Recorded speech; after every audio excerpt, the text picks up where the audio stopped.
नमस्कार दोस्तों, आज मैं आपको सुनाने जा रही हूँ हिंदी के महान साहित्यकार मुंशी प्रेमचंद्र की एक बेहद मार्मिक और सोचने पर मजबूर कर देने वाली कहानी धिक्कार। यह एक ऐसी लड़की की कहानी है जो बचपन में ही विधवा हो जाती है और उसके जीवन का दुख कभी उसका पीछा नहीं छोड़ता। ये कहानी उस समय के समाज की कठोर सच्चाई को दिखाती है और विधवा पुनर्विवाह जैसे महत्वपूर्ण विषयों पर भी प्रकाश डालती है। तो आइए सुनते हैं धिक्कार।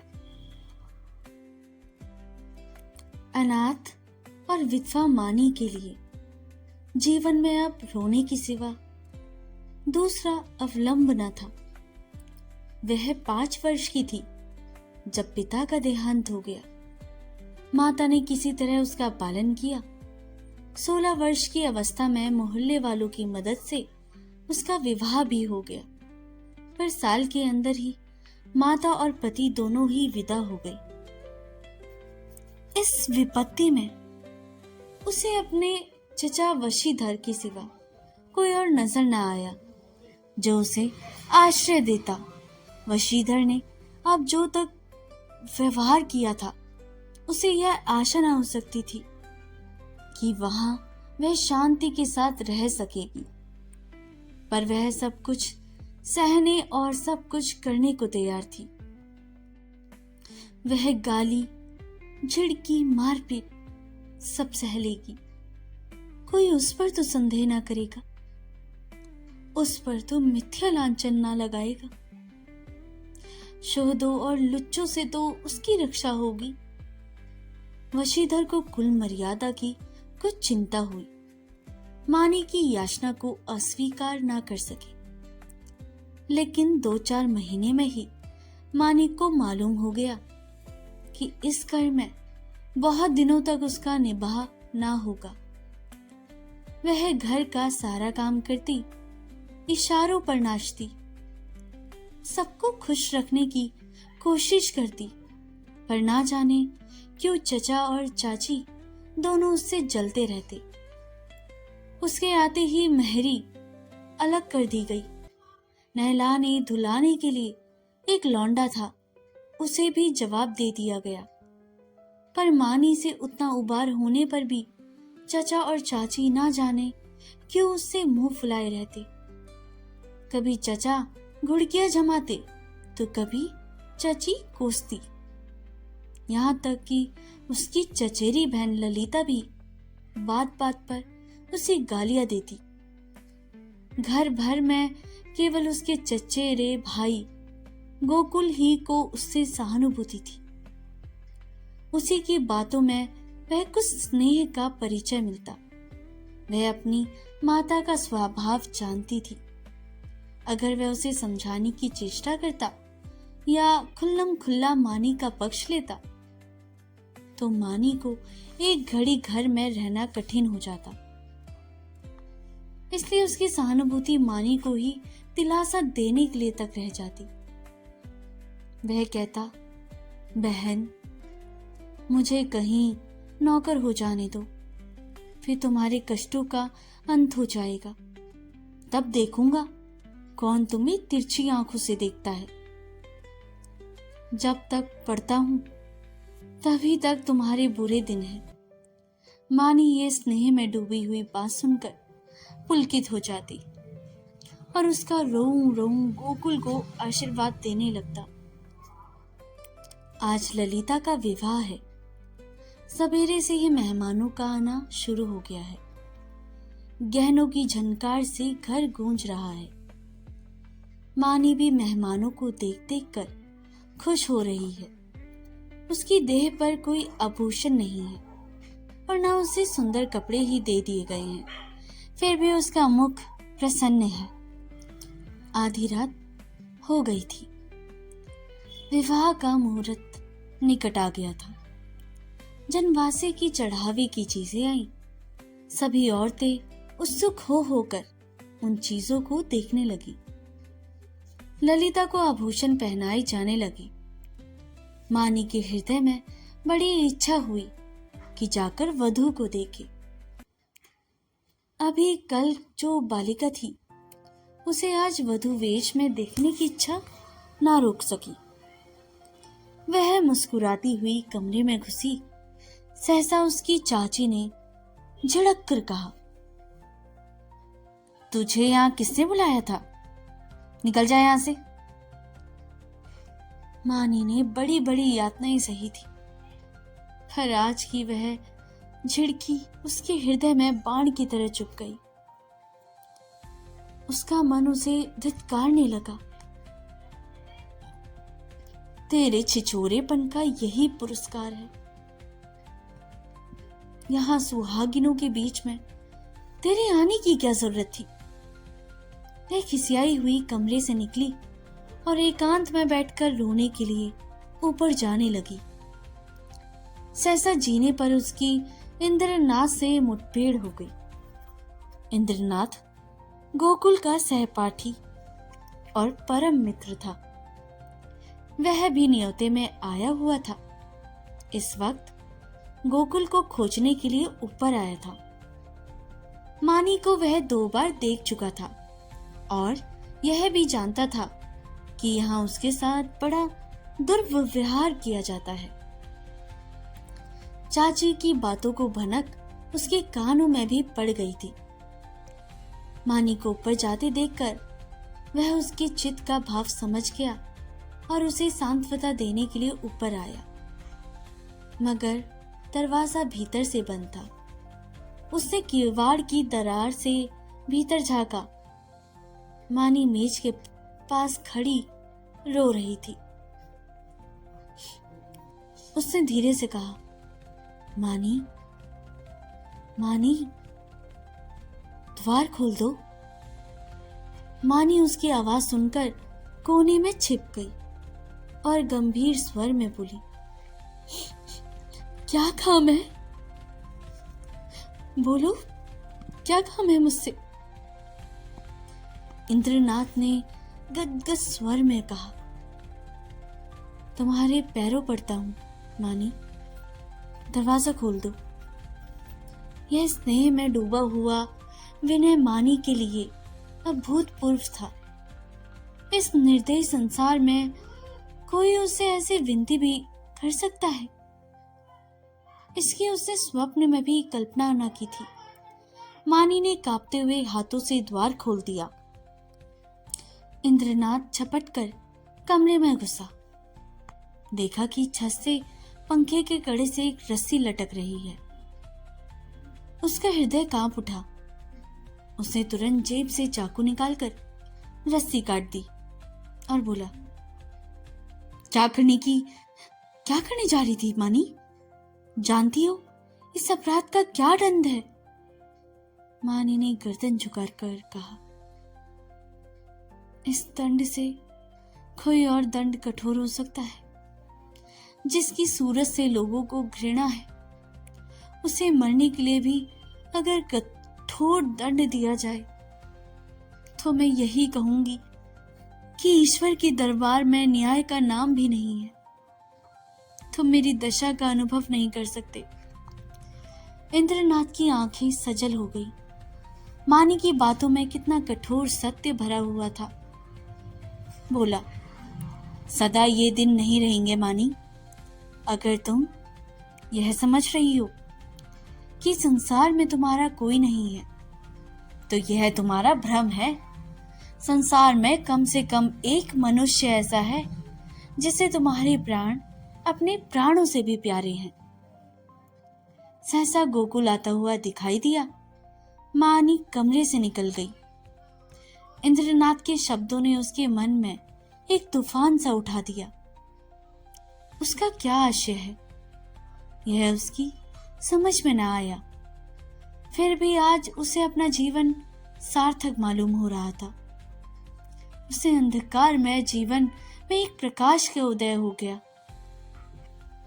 इंद्रनाथ को वहां बैठे और मानी को कमरे से जाते देखकर गोकुल को कुछ खटक गया। उसकी त्योरियां बदल गई।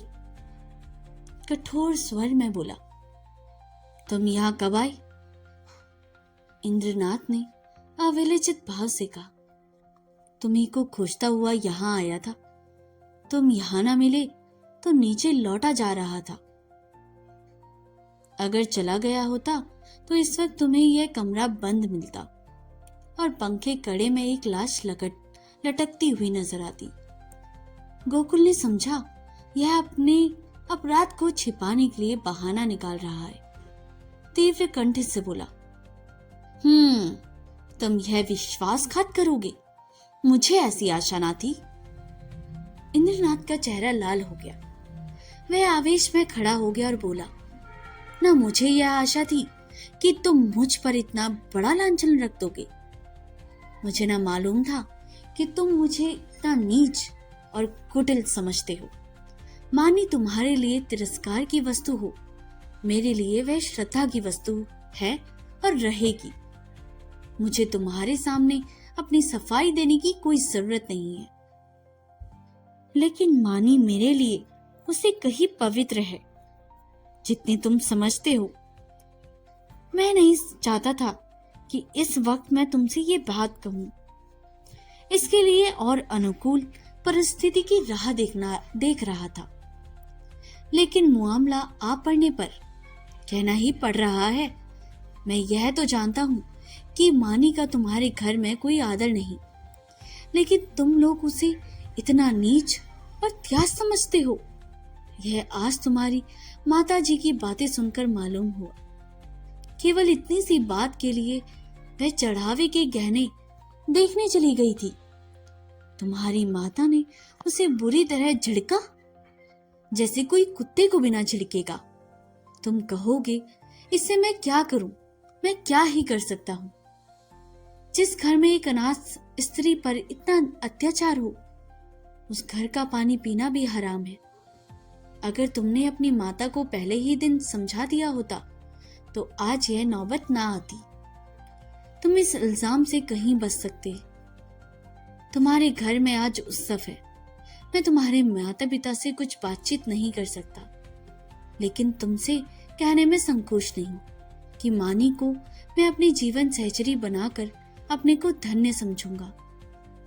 मैंने समझा था अपना कोई ठिकाना करके यह प्रस्ताव करूंगा, पर मुझे भय है कि और विलंब करने में शायद मानी से हाथ धोना पड़े।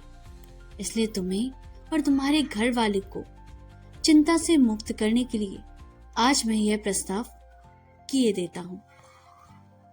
गोकुल को हृदय में इंद्रनाथ के प्रति ऐसी श्रद्धा कभी ना हुई।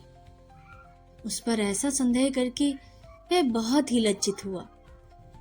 उसे यह अनुभव भी किया कि माता के भय से मैं मानी के विषय में तटस्थ रहकर कायरता का दोषी हुआ हूँ। यह केवल कायरता थी और कुछ नहीं।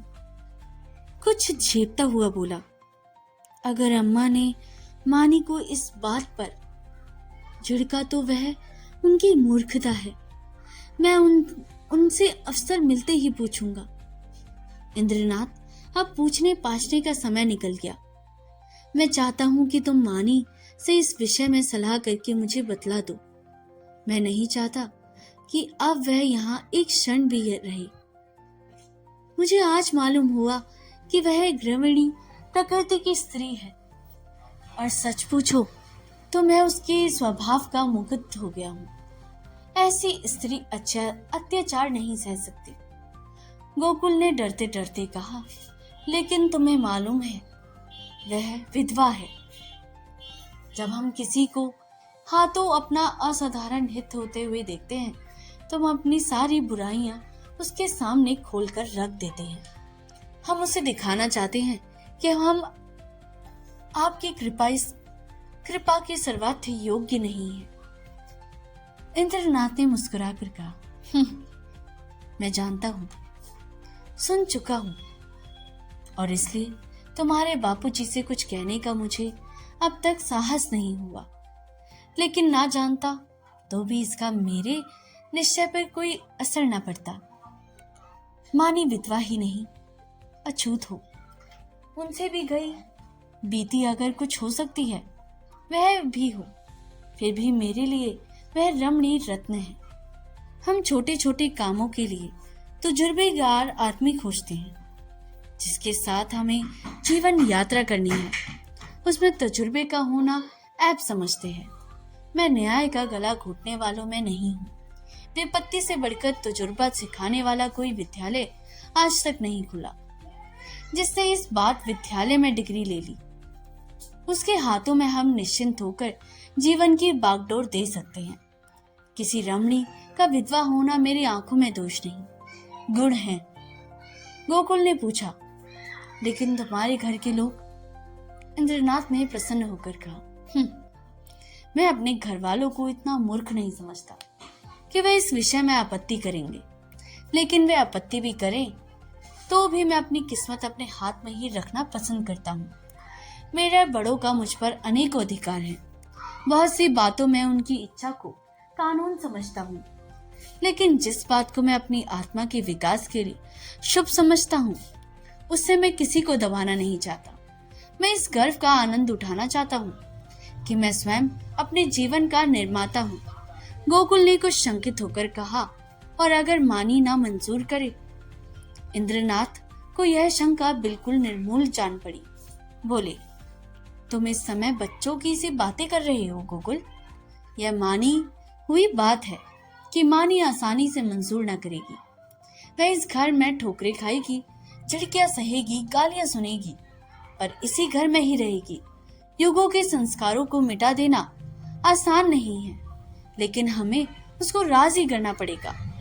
उसके मन से संचित संस्कारों को निकालना पड़ेगा। मैं विधवाओं के पुनर्विवाह के पक्ष में नहीं हूँ। मेरा ख्याल है कि पतिव्रत का अलौकिक आदर संसार का अमूल्य रत्न है, और हमें यह बहुत सोच समझकर उस पर आघात करना चाहिए। लेकिन मानी के विषय में यह बात नहीं होती। प्रेम और भक्ति नाम से ही नहीं, व्यक्ति से होती है।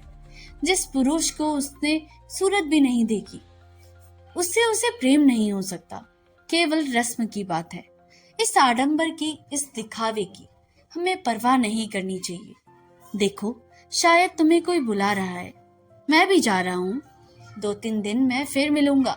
मगर ऐसी बात ना हो तो तुम संकोच में पड़कर सोचते विचारते रह जाओ और दिन निकलते ही चले जाएं। गोकुल ने उसके गले में हाथ डालकर कहा, मैं परसों खुदा ही आ जाऊंगा। बारात विदा हो गई। मेहमान भी रुखसत हो गए। रात के 9 बज गए थे। विवाह के बाद की नींद मशहूर है। घर के सभी लोग सरेआम से सो रहे थे। कोई चारपाई पर, कोई तखत पर, कोई जमीन पर, जिसे जहां जगह मिली वो वहीं सो रहा था। केवल मानी घर की देखभाल कर रही थी और ऊपर गोकुल अपने कमरे में बैठा हुआ समाचार पढ़ रहा था। सहसा गोकुल ने पुकारा, मानी, एक गिलास ठंडा पानी तो लाना, प्यास लगी है।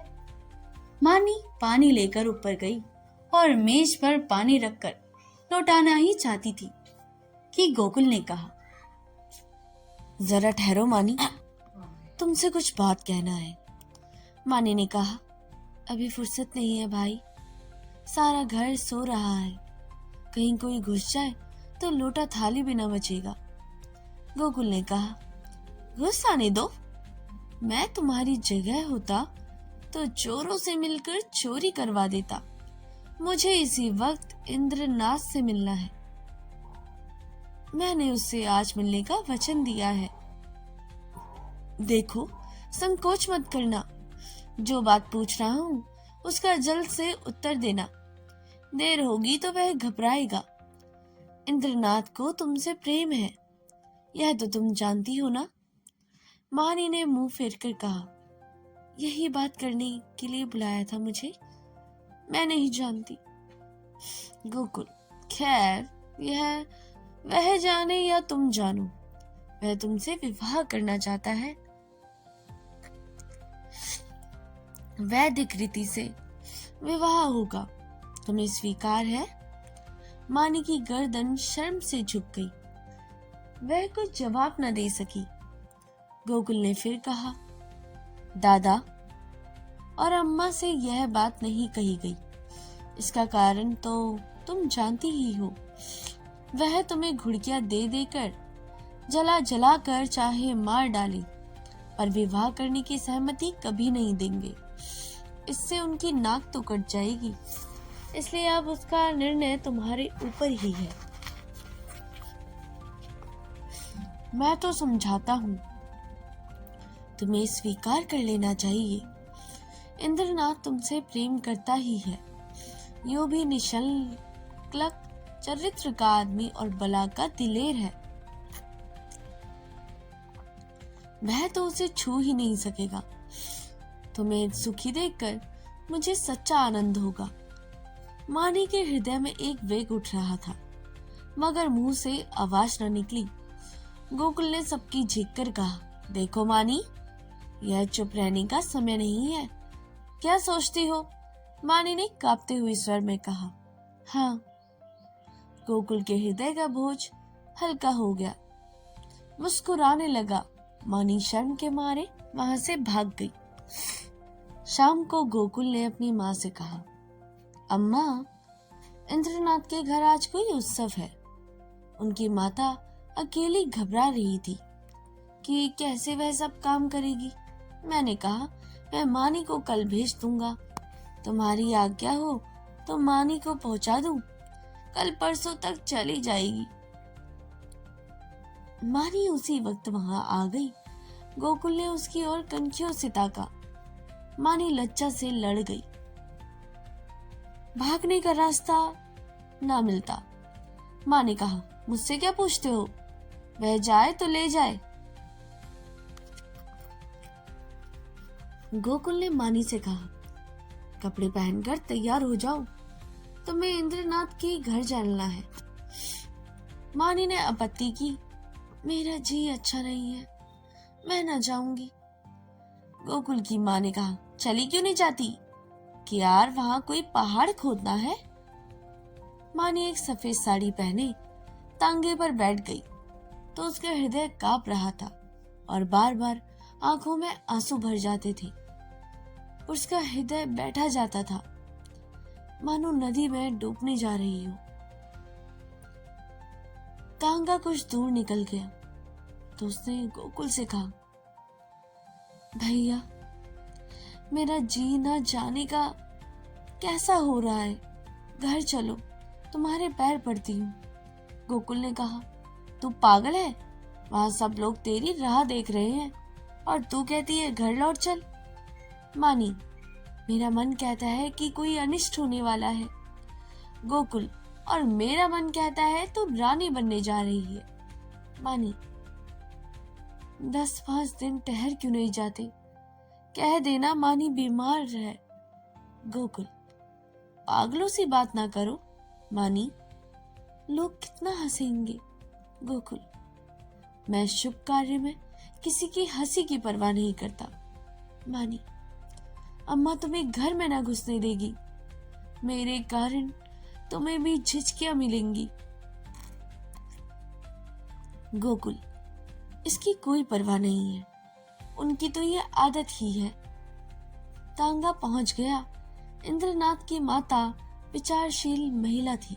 उन्होंने आकर वधू को उतारा और भीतर ले गई।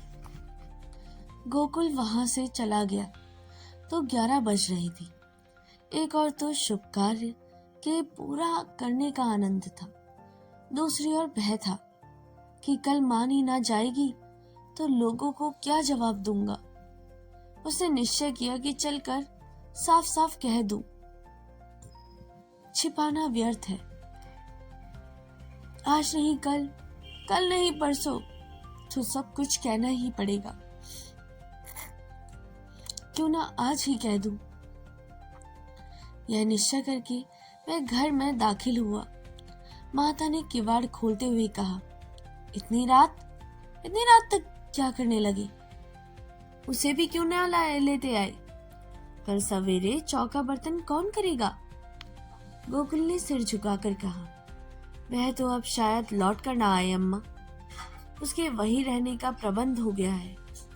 माता ने आंखें फाड़कर कहा, क्या बकता है? भला वह वहां कैसे रहेगी? तो दोस्तों, यह स्टोरी यहीं पर समाप्त होती है। मुंशी प्रेमचंद की कहानी धिक्कार एक अनाथ और विधवा महिला मानी के दुखों और सामाजिक शोषण की मार्मिक कहानी है। मात्र 16 वर्ष की आयु में ही पति और माता को खो देने के बाद वे अपने स्वार्थपरता और अत्याचार का शिकार हो जाती है, जो स्त्री की दयनीय स्थिति और संवेदनहीन समाज पर तीखा प्रहार करती है। कहानी का मुख्य पात्र मानी है, जो बचपन में ही अनाथ हो जाती है। अपनी माँ के साथ रहती है। माँ उसका ध्यान रखती है। 16 वर्ष की आयु में पड़ोसियों की मदद से उसका विवाह हो जाता है। विवाह के कुछ टाइम बाद ही माँ और पति दोनों की मृत्यु हो जाती है। मृत्यु होने के बाद उस पे एकमात्र सहारा उसके चाचा और चाची थे। चाचा चाची जो उससे काफी नफरत किया करते थे। उनको समाज में अपने रुतबे की ज्यादा फिक्र होती थी। समाज और उसके अपने रिश्तेदार चाचा उसे सहारा देने के बजाय उसकी संपत्ति और जीवन को हड़पने की कोशिश करते हैं। वह उसके साथ काफी अत्याचार करते हैं। पता नहीं क्यों जलते हैं उससे सारा घर का काम काज करवाने के बाद भी उसको हमेशा गालियां और ठठारते रहते हैं। वह सब कुछ सहने को इसलिए भी तैयार है क्योंकि उसको पता है अकेले रहने से उसको काफी दिक्कतों का सामना करना पड़ सकता है। काफी लोग उस पर लांछन लगाएंगे। वह चोर उचक्के और काफी चीजों का वह अकेले नहीं सह सकती, इसलिए उसको मजबूरन अपने चाचा चाची के साथ रहना पड़ता है। चाचा चाची की बेटी, उसकी यहाँ तक कि चचेरी बहन तक उसको काफी गालियां देती है, काफी ताने देती है। पर गोकुल जो उसका भाई है, वह काफी उससे स्नेह रखता है, उसके काफी दया भावना रखता है। फिर एक दिन ललिता की शादी के समय गोकुल का दोस्त इंद्रनाथ उनके घर आता है तो देखता है कि मानी की यह हालत कैसी हो गई है। विधवाओं का जीवन कितना कठिन है, इस कहानी में हमें बताया गया है कि यह कहानी विधवाओं के समाज में एक सहने का और एक अत्याचार का एक पात्र बन गई है। सिर्फ प्रेमचंद ने यह भी दिखाया कि कैसे असहाय विधवा को समाज में सम्मान के बजाय उपेक्षा, लांछन, धिक्कार की दृष्टि से देखा जाता है। तथापि बाद में इंद्रनाथ गोकुल से उससे शादी की बात करता है कि वह मानी को अपनाएगा और उसे यहाँ से लेके जाएगा। कितने धिक्कार और कितने लांछन के बाद वह मानी को इस दशा में नहीं देख सकता, तथा गोकुल उसकी बात यह स्वीकार कर लेता है और मानी को उनके घर भेजने को तैयार हो जाता है। यह कहानी विधवाओं की त्रासदी और मानवीय संवेदनाओं के अंत को भी रेखांकित करती है, जहाँ अपनों स्वार्थ के रिश्तों पर भारी पड़ता है। यह कहानी नारी जीवन के दर्द और बहुत ही गहराई से भी प्रस्तुत करती है। तो दोस्तों, इसका अगला पार्ट हम कल प्रस्तुत करेंगे। आपको अगर हमारे साथ बने रहने के लिए हमारे चैनल को सब्सक्राइब करना बिल्कुल ना भूलिएगा और उसके साइड में लगे हुए बेल आइकन को भी दबाना बिल्कुल ना भूलिएगा। मिलते हैं अगली कहानी में, इसके अगले पार्ट में। तब तक के लिए धन्यवाद।